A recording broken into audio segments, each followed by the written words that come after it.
Bendito Padre nuestro, todos juntos nos ponemos a tus pies para rogarte que nos llenes de tu Espíritu Santo y que nos permitas aprender más y más de ti a través de tu palabra.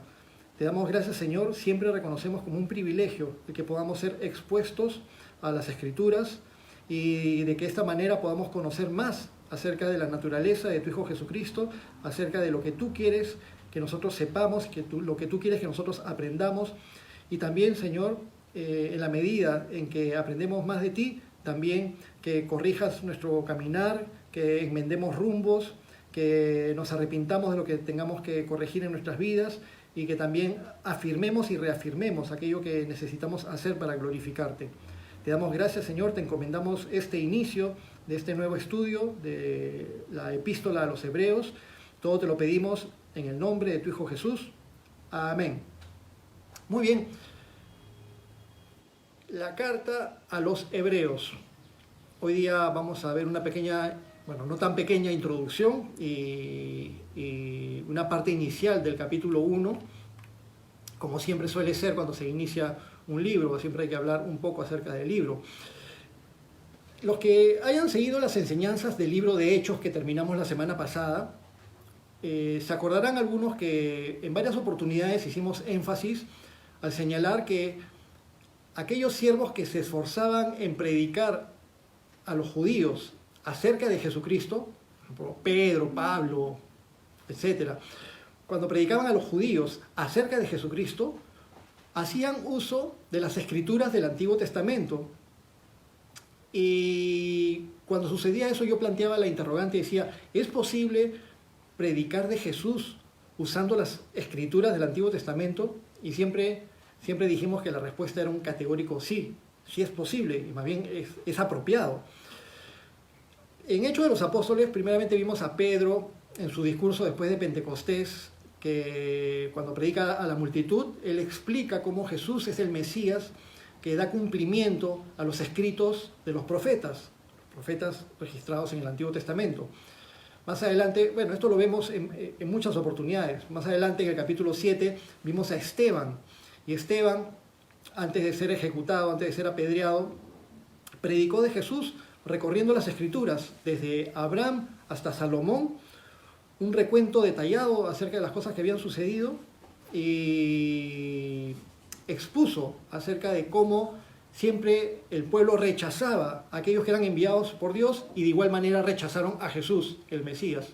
Entonces predicó de Jesús usando el Antiguo Testamento.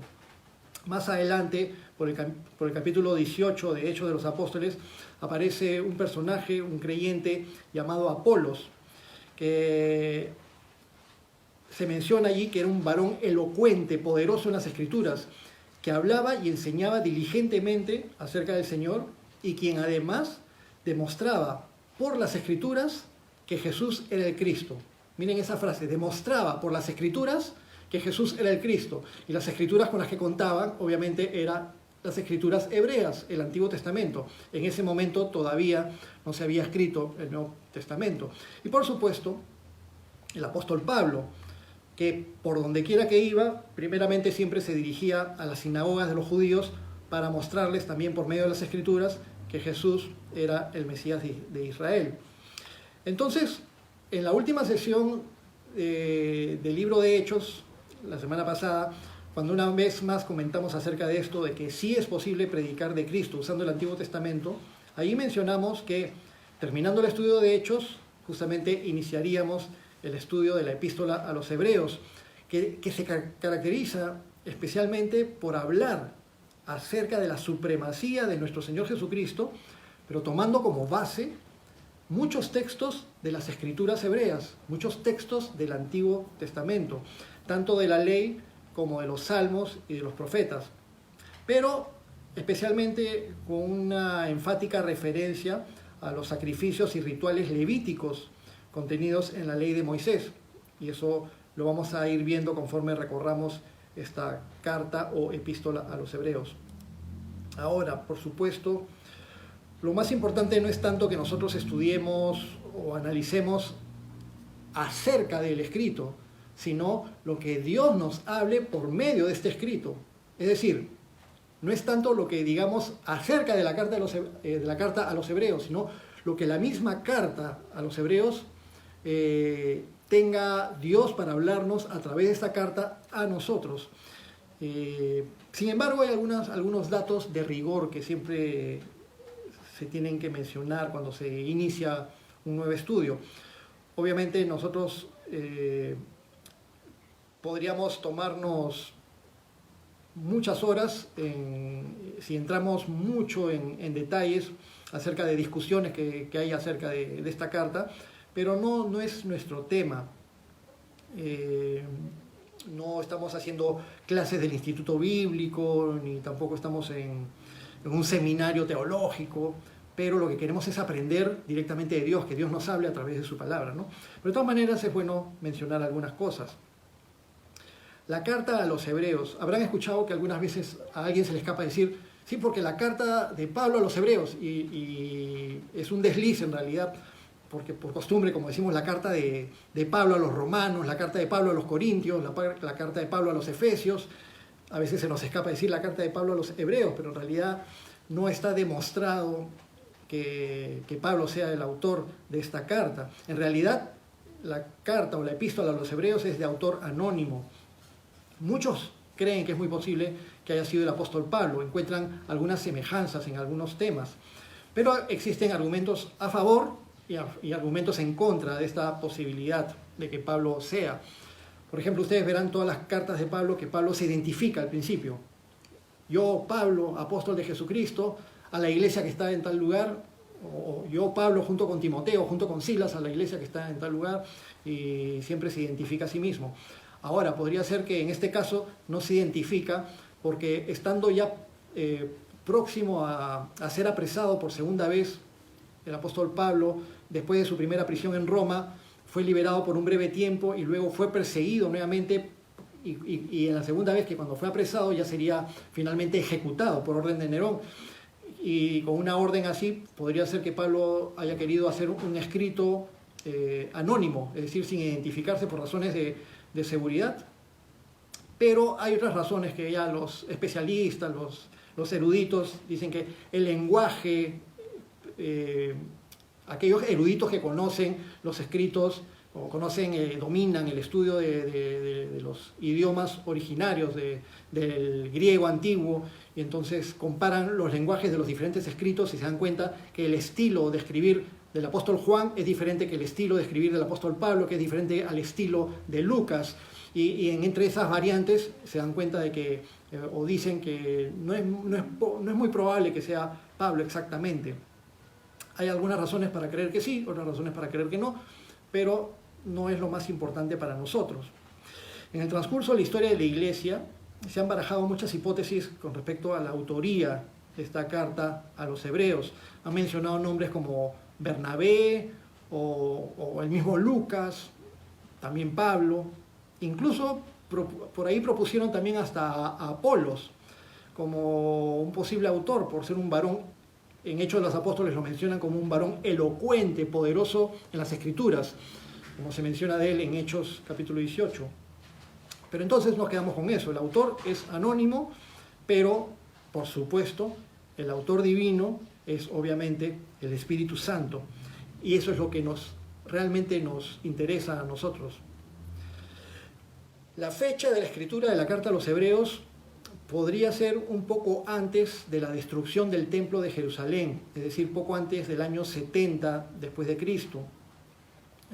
Recordando un poco de historia, en el año 70 el general romano Tito, que después sería emperador, arrasó, después de una revuelta judía, arrasó Jerusalén y destruyó por completo el templo. Pero en esta carta se hacen algunas menciones de rituales practicados en el templo, como si aún estuvieran vigentes entre los judíos. Entonces muchos opinan que el templo todavía debía haber estado en pie cuando se escribió esta carta a los hebreos. El título de Epístola a los Hebreos, diríamos, es una carta dirigida específicamente a los hebreos, pero si leen toda la carta completa no van a ver que se mencione la palabra hebreos en ningún lado, solamente en unas notas al final de algunas traducciones antiguas ponían como que era una carta dirigida a los hebreos desde Italia por Timoteo, pero como una nota al pie de página, no como parte misma de la escritura. Entonces, que se diga epístola a los hebreos nos haría pensar que fue direccionado a judíos o israelitas en especial. Pero cuando leemos, y ahora vamos a empezar a leer el día de hoy y va a continuar durante las semanas que vengan, nos vamos a dar cuenta de que los receptores tenían que ser creyentes a los cuales el autor quería reforzar el concepto de que nuestro Señor Jesús era realmente el cumplimiento de las Escrituras y de la ley. Obviamente, si los destinatarios en esos tiempos, a inicios del cristianismo, tenían un entendimiento de las Escrituras hebreas, que es el sustento en el cual se basa el autor de esta carta, entonces debían ser cristianos con un trasfondo judío, principalmente. Recordemos que todos los primeros creyentes cristianos eran judíos. Incluso Santiago en su carta habla a aquellos de las 12 tribus dispersas, le dice salud, como decir, a todos los judíos regados por el mundo, les envía su carta. En este caso no se identifica el autor, y los destinatarios son aquellos que tienen un trasfondo judío y en los cuales es necesario reforzar cómo nuestro Señor Jesucristo es realmente el cumplimiento de las Escrituras, que Jesucristo es realmente el cumplimiento de la ley. Entonces, la carta fue dirigida a judíos convertidos al cristianismo, quienes podrían ser tentados a apartarse de la fe, ya sea por causa del recrudecimiento de las persecuciones que se estaban dando en ese tiempo, o también porque los judíos eran rechazados por los judíos tradicionales. Los judíos en sus sinagogas no aceptaban a aquellos judíos que se convertían al cristianismo. Entonces habían judíos cristianos que empezaban a debilitarse en su fe, a ser rechazados por su comunidad judía, y entonces algunos se veían tentados a abandonar la fe cristiana para volver a ser aceptados por la comunidad judía. Y por eso el autor de la carta a los hebreos les anima a reafirmarse en aquel en el cual creyeron, en el Mesías de Israel.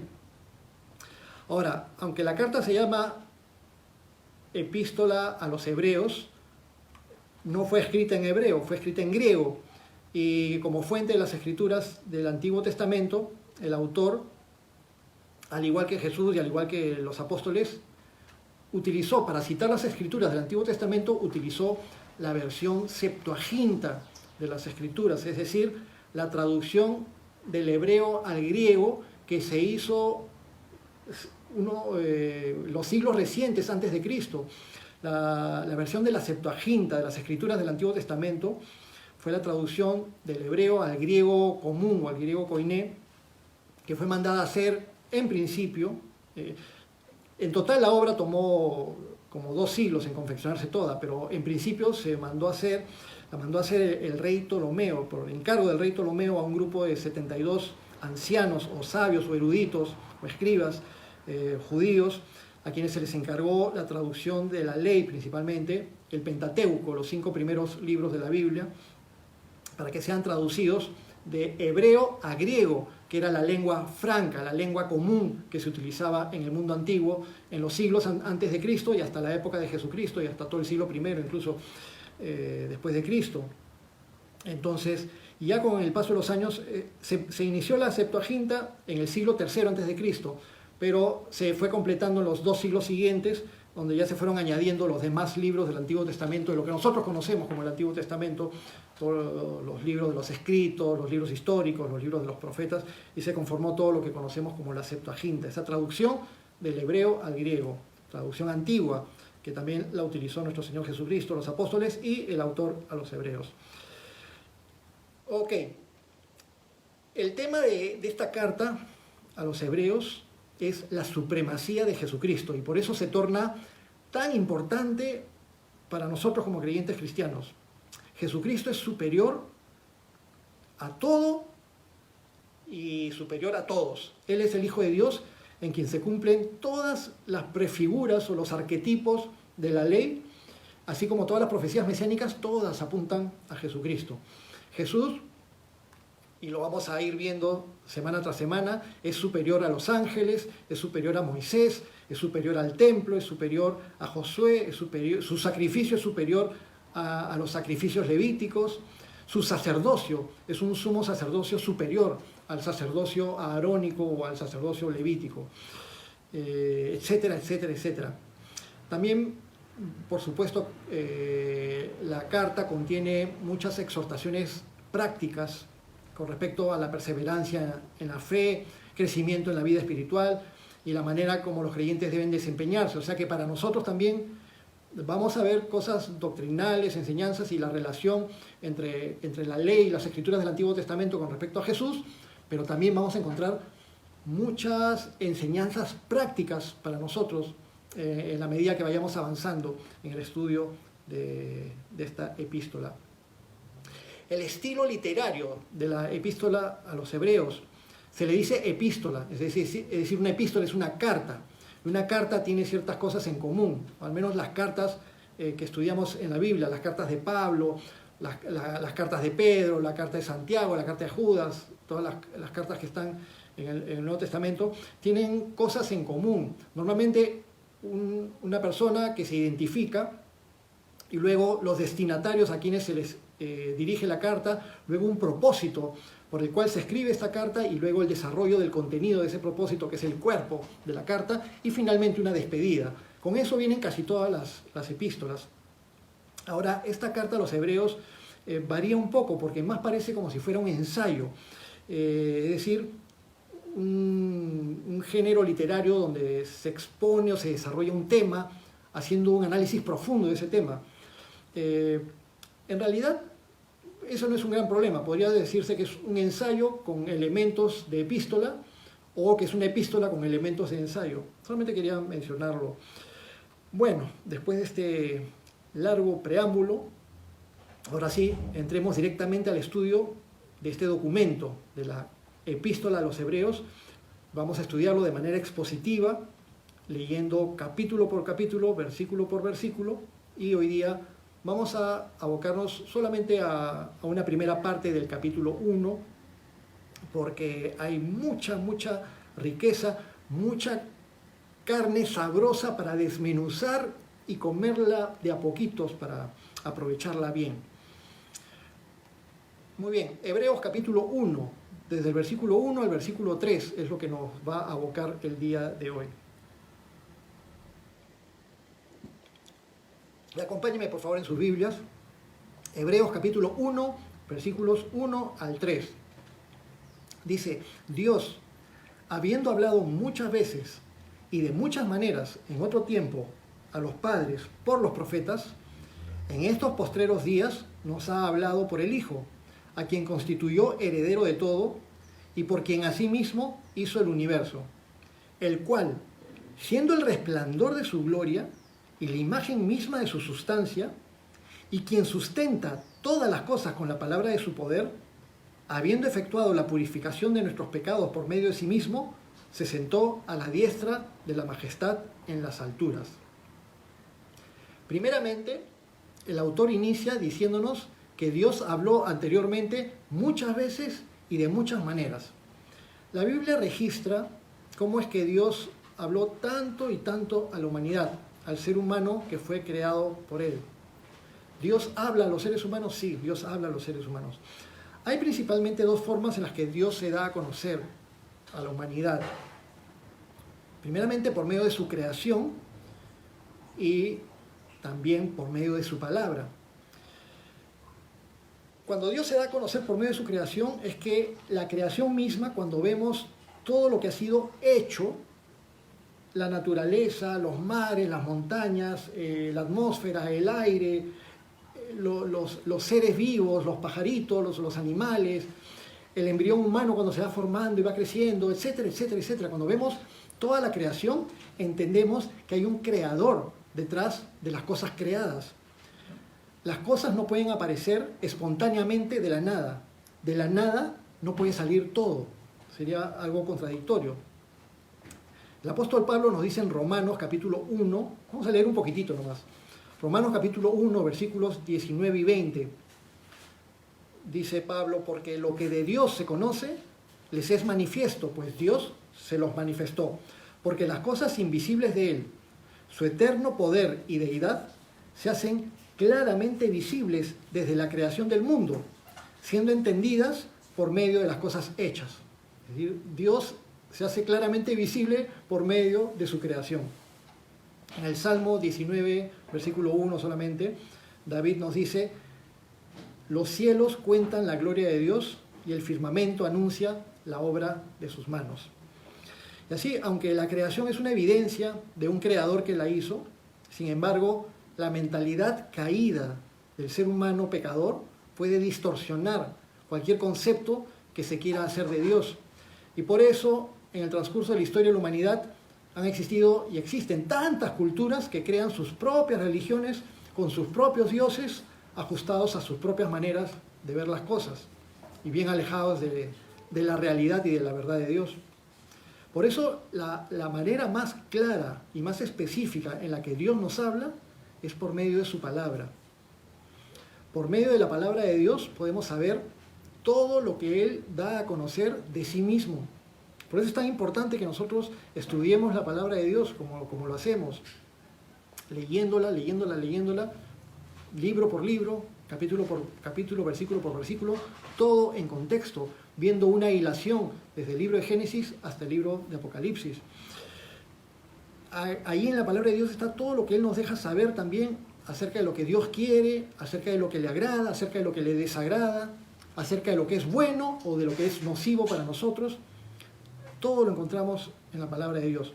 Ahora, el autor de los Hebreos, esta epístola que estamos leyendo juntos, no inicia su ensayo con la manera típica de una epístola, como mencionamos. No se identifica a sí mismo, ni tampoco identifica a los receptores, sino que hace esta introducción previa, antes de desarrollar su tema principal acerca de la superioridad de Jesucristo, comparado con lo que las Escrituras testifican de Él. Entonces Dios a los judíos les habló, como dice Hebreos 1.1, muchas veces y de muchas maneras, en otro tiempo, a los padres por los profetas. Y así, en la Biblia encontramos todos los escritos, todas las escrituras, todos los escritos en los cuales Dios inspiró por su Espíritu Santo a muchos hombres de Dios, a muchos siervos, para poner por escrito lo que Dios quería hablar a su pueblo, para exhortarles, para animarles, para corregirles, para darles nuevas oportunidades, para mostrar su amor y cuidado hacia su pueblo. Entonces así tenemos todos estos escritos que se llaman los profetas. Ahora, cuando hablamos de profetas en el Antiguo Testamento, lo primero que nos viene a la mente, como es lógico, es Isaías, Jeremías, Ezequiel, Daniel, y luego la lista de los 12 profetas menores, menores entre comillas, empezando desde Oseas y terminando en Malaquías. Pero en realidad todos los siervos que Dios usó para escribir las escrituras del Antiguo Testamento son profetas, hombres inspirados por Dios y que fueron utilizados por el Señor. Entonces han habido también otros profetas que aparecen sus nombres en los libros históricos, sus palabras, sus actos están registrados en libros históricos, pero que no tienen un libro específico con su nombre, como por ejemplo el profeta Elías o el profeta Natán, que exhortó a David. También hubieron otros hombres notables, sumamente conocidos, que fueron considerados como profetas y además de tener otras funciones, como por ejemplo Abraham, Moisés, incluso el mismo rey David. Pero aunque en tiempos antiguos Dios habló a los israelitas por medio de los profetas, el autor de esta carta a los Hebreos nos explica en el versículo 2, Hebreos 1:2, dice, en estos postreros días nos ha hablado por el Hijo. Antes a través de todos los profetas, pero ahora por el Hijo. Pero noten que dice, en estos postreros días nos ha hablado por el Hijo. ¿Y qué entendemos por postreros días? Para los tiempos en que este documento, la epístola a los Hebreos, fue escrita, era alrededor del año 67 después de Cristo. Ya esa fecha ha sido 1954 años atrás. Entonces, si 1954 años atrás, el autor de la carta a los Hebreos dice que están en los postreros días. Ahora imagínense en la actualidad, nosotros en la actualidad, ¿Qué tan cerca estamos de los últimos tiempos? Es interesante. Si hace 1954 años ya eran los últimos tiempos, entonces, ¿qué tan cerca estamos ahora de la venida de nuestro Señor Jesús? Para que lo tomemos en cuenta también. Pero bueno, lo importante es que nos dice que, aunque en tiempos antiguos Dios habló por medio de sus siervos los profetas, ahora, en la plenitud de los tiempos, nos habla por medio de su Hijo.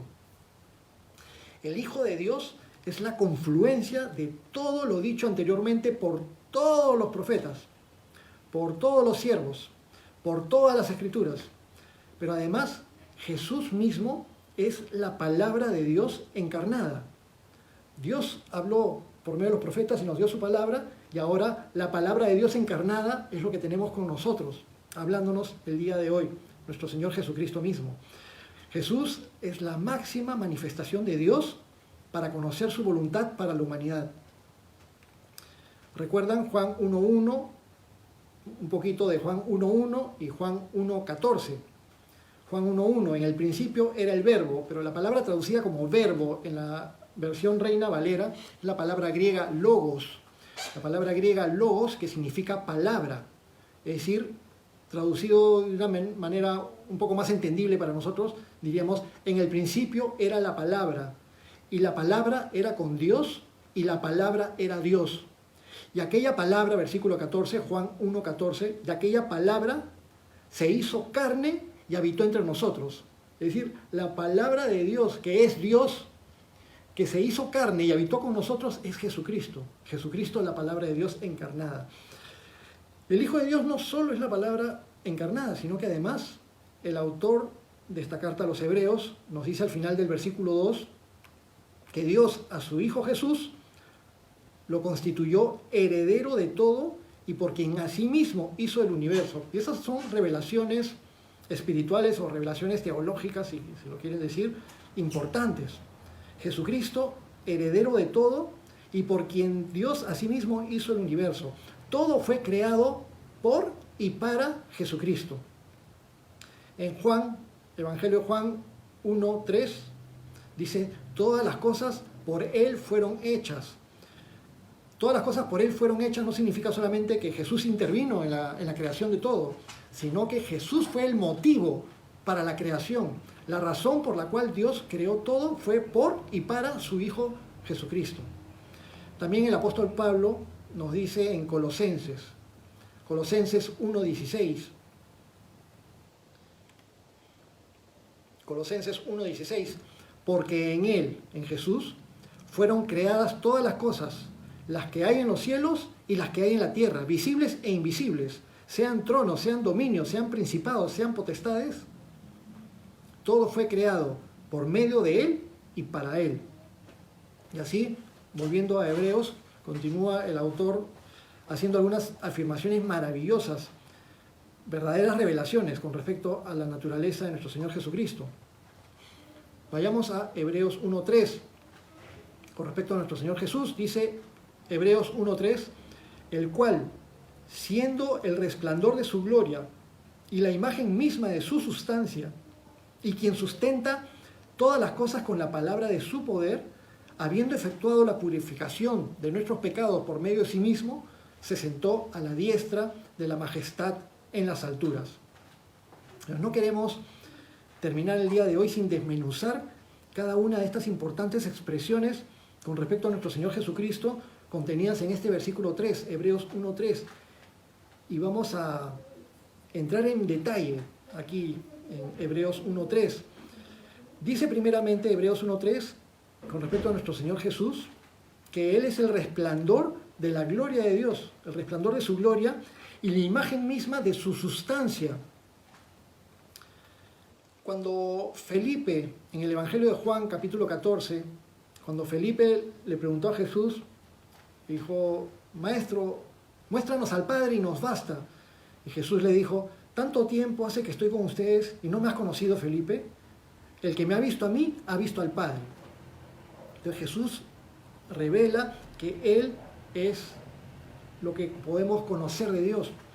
El mismo Evangelio de Juan, en Juan 1.18, dice, a Dios nadie lo vio jamás. el unigénito Hijo que está en el seno del Padre, Él le ha dado a conocer. Entonces acá el autor de los Hebreos, de la carta a los Hebreos, nos redondea más la idea. Nos está diciendo en este versículo 3 que Jesús es la imagen misma de la sustancia de Dios. Es decir, Jesús es la esencia de Dios.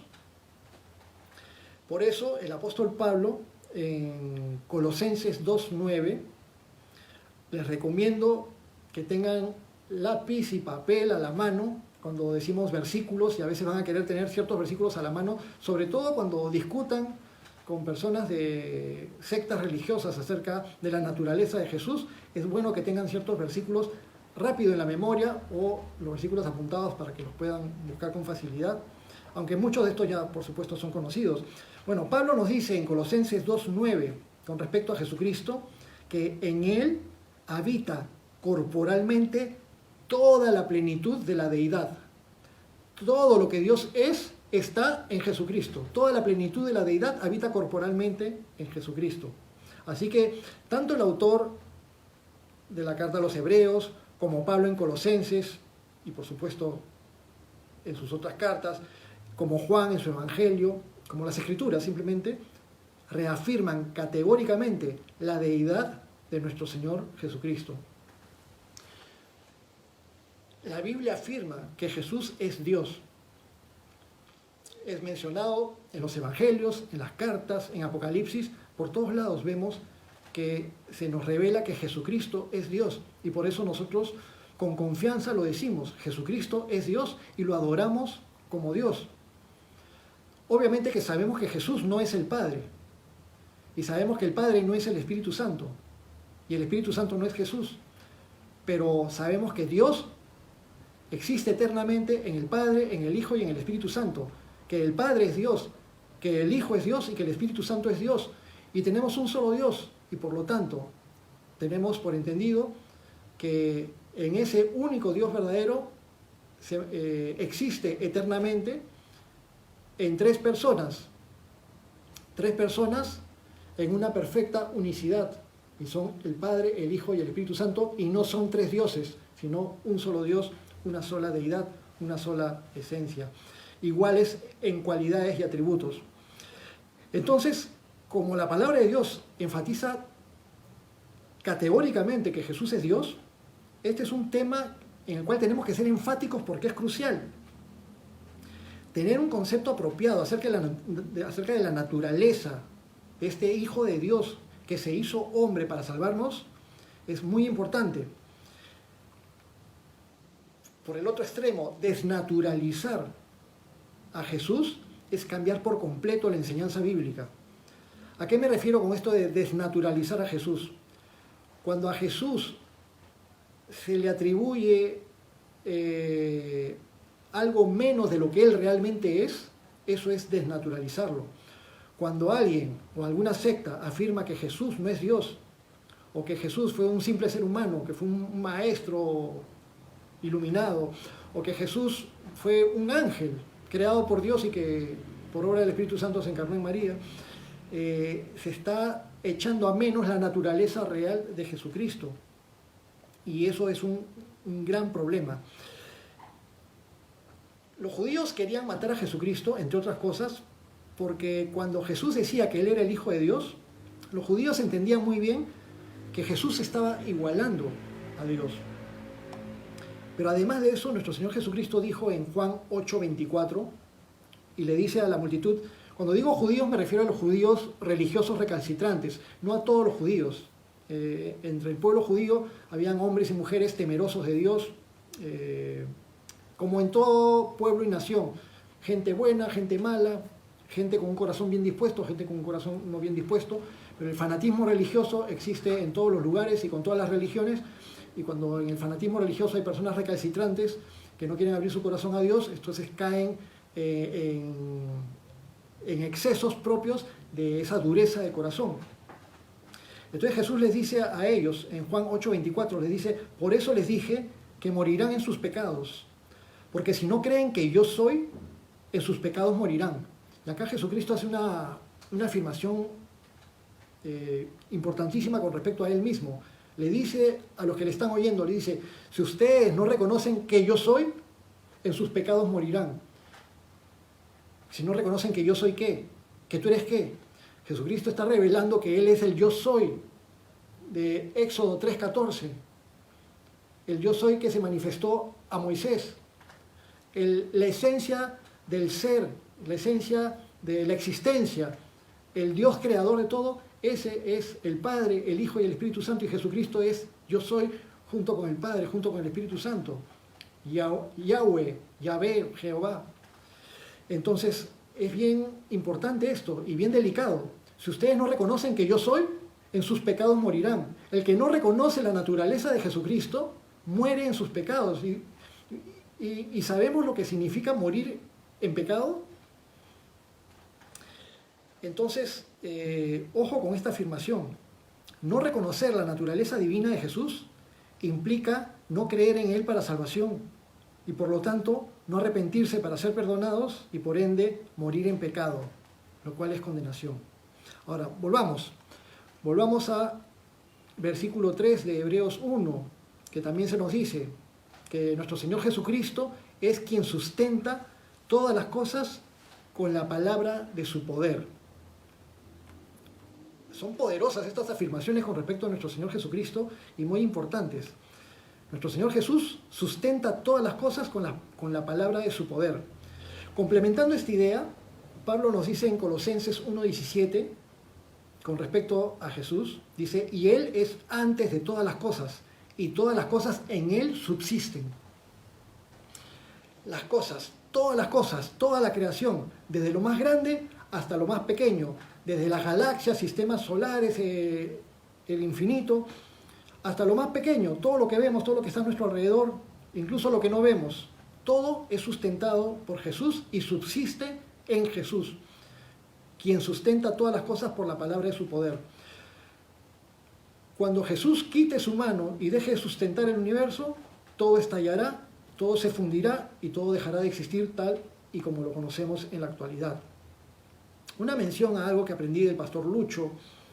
Él es experto más en este tema de química y ciencias, así que espero no equivocarme en estos conceptos, pero bueno, no voy a entrar en detalles muy complicados, pero quiero hacer esta mención con respecto al átomo. El átomo proviene de la palabra griega átomos, sin partes, es decir, tiempo atrás se consideraba el átomo como la porción más pequeña de la materia, pero ahora sabemos que la materia está compuesta por moléculas y las moléculas por átomos, y por supuesto también en la actualidad ya se sabe que el átomo está compuesto a su vez por partículas subatómicas, y desde el colegio, desde las épocas de colegio, nosotros sabemos que las partículas subatómicas más conocidas son los protones, los electrones y los neutrones, y que en el núcleo del átomo están los protones y los neutrones, y alrededor y a una gran distancia del núcleo del átomo están girando los electrones alrededor del átomo, y que los electrones tienen carga negativa, mientras que en el núcleo se encuentran los protones con carga positiva y los neutrones sin carga. Además de estos existen muchas otras partículas subatómicas, pero no es nuestro interés hablar acerca de ese tema, pues, especialmente. Pero esto es lo interesante.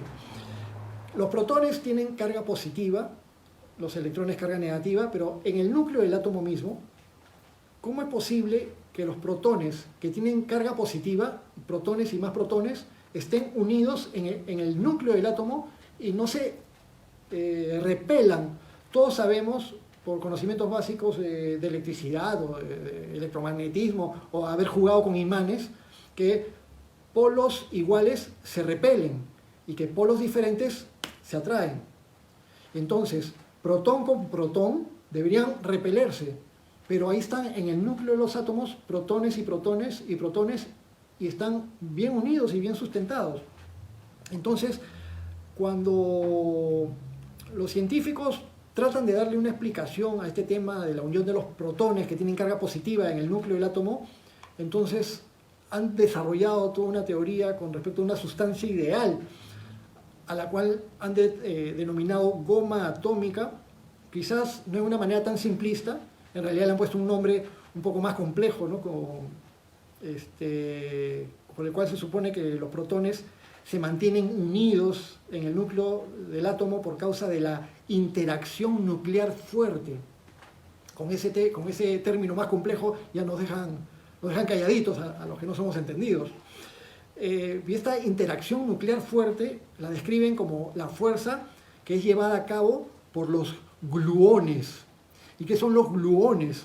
Justamente la palabra gluón es una palabra que la han creado del inglés glue, que significa goma o pegamento.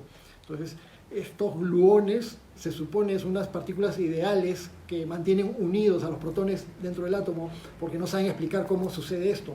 Pero bueno, la cosa es que las partículas dentro del núcleo del átomo se mantienen cohesionadas, unidas, sin que se sepa ciencia cierta cómo es que funciona. Pero nosotros, los creyentes, sí sabemos cómo se mantienen unidos protones y neutrones en el núcleo del átomo. Como dice aquí, lo que hemos leído en Hebreos 1:3, Jesucristo es quien sustenta todas las cosas con la palabra de su poder. En el instante en que nuestro Señor Jesucristo quite su mano de la fuerza nuclear, todo el universo, como lo conocemos, todo el universo físico explotará. Desde su fundamento más pequeño hasta las estrellas más lejanas, todo explota si Jesús quita su mano. Ahora, para terminar el día de hoy con la parte final del versículo 3 de Hebreos, que nos habla de nuestro Señor Jesús, dice, el cual, siendo el resplandor de su gloria, todo el versículo 3, ¿no? Y la imagen misma de su sustancia, y quien sustenta todas las cosas con la palabra de su poder, habiendo efectuado la purificación de nuestros pecados por medio de sí mismo, se sentó a la diestra de la majestad en las alturas. Aquel por quien y para quien fue todo hecho, todo fue hecho para él mismo es quien se hizo hombre para solucionar el gran problema de la humanidad. ¿Y cuál es el gran problema de la humanidad? Todos lo sabemos, el pecado. La paga del pecado es muerte, dice el apóstol Pablo. Y acá, en la carta a los Hebreos, más adelante vamos a leer que sin derramamiento de sangre no hay perdón de pecados. Entonces, sabiendo que en el Antiguo Testamento, en los tiempos de la ley, el sacrificio de animales, de acuerdo a la dispensación levítica, era algo imperfecto, ya que la sangre de un animalito era como esa sangre derramada era un tipo, una tipología de la consecuencia y del pago del pecado. El pecado es cometido y alguien tiene que pagar, y termina pagando un inocente por causa de alguien que fue culpable, por causa del pecado. Pero ese animalito sacrificado y su sangre derramada no puede limpiar por completo al que comete el error, quien es proclive de seguir cometiendo más errores, más pecados, y por lo tanto haciendo que se sacrifiquen más y más animalitos. Entonces, el único sacrificio perfecto que podía ser llevado a cabo por el Cordero de Dios que quita el pecado del mundo, ese es el único sacrificio perfecto. Jesús se brindó a sí mismo para pagar nuestras culpas, para que podamos ser perdonados, limpiados, santificados, y que podamos gozar de la salvación y de la vida eterna. Y es por eso que nuestro Señor Jesucristo merece toda gloria, honra y adoración. En la escena celestial, en Apocalipsis capítulo 5, el apóstol Juan ve el trono de Dios y ve que el que estaba sentado en el trono tenía un libro y que nadie podía tomar ese libro, y que apareció un cordero como inmolado y que era el único digno de tomar el libro. Y en Apocalipsis 5:9 escuchamos esta adoración celestial por parte de los ángeles y los ancianos que estaban alrededor del trono, y le dicen al cordero, Apocalipsis 5:9, digno eres de tomar el libro y de abrir sus sellos, porque tú fuiste inmolado y con tu sangre nos has redimido para Dios de todo linaje y lengua y pueblo y nación. Y es por eso que el autor de Hebreos concluye esta idea del versículo 3, habiendo efectuado la purificación de nuestros pecados por medio de sí mismo, no a lo lejos, no de manera ajena, no mandando a alguien que lo haga por él, sino que por medio de sí mismo se sentó a la diestra de la majestad en las alturas. Y es allí donde Jesús pertenece y donde está, a la diestra de la majestad en las alturas, en el mismo trono de Dios, sentado a la diestra del Padre, nuestro Señor Jesucristo gobernando a su iglesia e intercediendo por nosotros. En la próxima sesión, ahí vamos a continuar con el capítulo 1 de la Carta a los Hebreos, donde vamos a seguir viendo cómo y por qué es que Jesús es superior a todo y superior a todos. En el caso de la sesión de la próxima semana, Dios mediante, vamos a ver la superioridad de Jesús con respecto a los ángeles. Y ahí vamos a poder apreciar la gran distancia que hay entre la naturaleza de Jesús y la naturaleza de los ángeles. Muy bien, ahí vamos a quedar el día de hoy y vamos a terminar en oración. Bendito Padre nuestro, te glorificamos con todo nuestro corazón de que tú nos permitas, a pesar de que ya muchas veces habremos leído esta linda carta a los hebreos, pero ahora, Señor, nos permites volver a hacer énfasis y escudriñar y darnos cuenta de quién es tu Hijo Jesús, cuán grande es Él, cuán maravilloso es todo lo que Él es en sí mismo, su propia naturaleza y todo lo que nuestro Señor Jesús, enviado por ti, amado Padre, hizo por amor a nosotros. Bendito Señor, siempre te rogamos que nos llenes de tu Espíritu Santo y en la medida que podemos comprender más acerca de tu naturaleza, acerca de tu voluntad en tu palabra, te pedimos que nos guíes para hacer aquello para lo cual tú, Señor, nos has puesto en este planeta, en este país, en este lugar y en este momento histórico. Te bendecimos con todo nuestro corazón, te entregamos todas las circunstancias que nos rodean y todo te lo pedimos en el nombre de tu Hijo Jesús. Amén.